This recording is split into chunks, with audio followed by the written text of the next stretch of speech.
నుండి మరి మన ప్రాంతానికి దేవుని యొక్క సువార్తను ప్రకటించడానికి దేవుడు మరి హైదరాబాద్ నుండి, అలాగే సామర్లకోట, కాకినాడ, పాలకొల్లు, భీమవరం, వేండ్ర, మోగోళ్ళు, అలాగే ఆ ప్రాంతాల నుండి మరి మన గ్రామాన్ని దేవుడు ప్రేమించి యేసుక్రీస్తు యొక్క మరి కార్యాన్ని, యేసుక్రీస్తు మరి చేసిన మేలును మనందరికీ వివరించడానికి మరి దినాన్న దేవుడు ప్రేమించారు.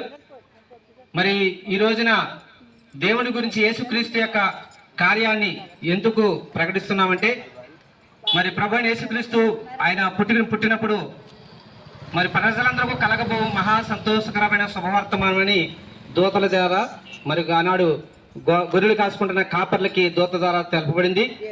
అలాగే మరి సర్వలోక మానవులందరికీ కూడా మరి శుభవార్త, ఈ శుభవార్త అనేది ప్రియులుగా మన జీవితంలో మరి ఎంత శుభాన్ని కలిగేస్తుందంటే, మరి మానవులందరూ కూడా పాపం చేసి దేవుడు అనుగ్రహించిన మహిమను పొందలేకపోతున్నారు. కాబట్టి ఆ పాపం వల్ల వచ్చే జీవితం మరణించిన తర్వాత ప్రియులరా మరి పాపాలతో చచ్చిపోతే మరి నా అగ్ని ఆరదో పురుగు చావదని చెప్పి మరి వేద గ్రంథాల్లో రాయబడిన రీతిగా ఆ వేదకరమైన స్థలాన్ని నుండి విడిపించడానికే భూమధ్యపురంలో ప్రభువైన యేసుక్రీస్తుగా నరవతారిగా ఆయన లోకానికి వచ్చి మనందరి కొరకు ఆయన తన రక్తాన్ని సిందించాడు.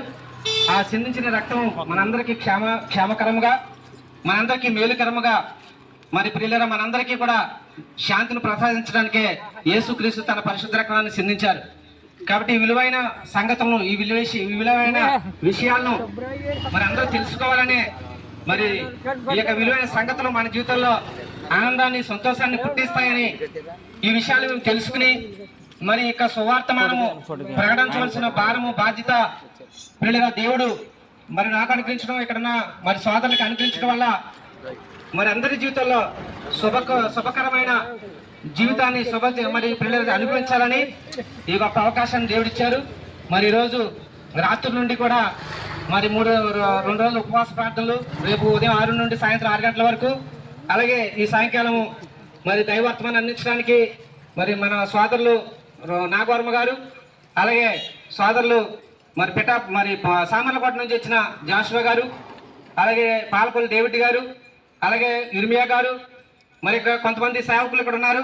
వీరు పాటలు పాడి ప్రార్థన చేసి మన గ్రామం కొరకు, మన కుటుంబాల కొరకు చక్కని దైవ ఉపదేశాన్ని మరి ప్రకటించి మనందరి జీవితంలో గొప్ప ఆశీర్వాదాన్ని పొందుకోవాలని మరి ఇక కోడికలు కూడా ఏర్పాటు చేయడం జరిగింది.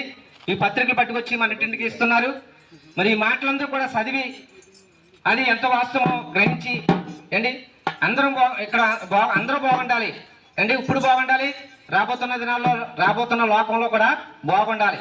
రాబోతున్న లోకంలో బాగుండాలంటే యేసుక్రీస్తు సర్వమానవాళి కొరకు కాచిన ఆ రక్తమందు మన పాపంలో పిల్లగా కడుక్కున్నట్లయితే ఆ యేసు రక్తము ప్రతి పాపం నుండి మనల్ని పవిత్రులుగా చేస్తుంది. కాబట్టి ఆ పవిత్రమైన రక్తాన్ని మనందరూ కూడా వేసి ఒలికించాడు. కాబట్టి ఆ ఒలికించిన రక్తము పిల్లలు మనందరికీ కూడా మరి దేవుడితో సమాధాన పడే కృపను దేవుడు ఏర్పాటు చేశాడు. కాబట్టి ఈ కృపను మనం సద్వినియోగం చేసుకుని మరి దేవుడు పిల్లల మరి అందరూ కూడా మరి సాయంకాలం జరిగే కొడుకు కూడా రావాలని మీ అందరూ కూడా ప్రేమపూర్వకంగా తెలుస్తూ మరి ఇక్కడ మరి యేసు గారు కూడా వస్తున్నారు. ఈ మాటలంటారు ఆయన కూడా రక్షణ పొందుకుని మాగోలే మరి మన్నేవాళ్ళ కుటుంబాలు, గుండెవాళ్ళ కుటుంబాలు, మట్ట వాళ్ళు, మందపాటి వాళ్ళు, కార్షిక వాళ్ళు, సాకమోళ్ళు, గొడవలందరూ కూడా అంటే మా గొడవలు దేవుడికి స్తోత్రం కలిగింది కాక, మన గొడవలు, మా గొడవలు, అందరి గొడవలు అంటే మంచిది. రాజుల గొడవలు మేము ఈడు గొడవ, దేవుడికి స్తోత్రం. హల్లెలూయా. మంచిది. చిన్న ప్రార్థన చేద్దాం. మరి దైవజనులు రవికుమార్ గారు, రాజకీయ రవికుమార్ గారు చిన్న ప్రార్థన చేస్తారు. మా గొల్లలో, రాజుల గొల్లలో, అందరి గొల్లల కొరకు రవికుమార్ గారు చిన్న ప్రార్థన చేస్తారు. మీరందరూ దీవించబడాలని.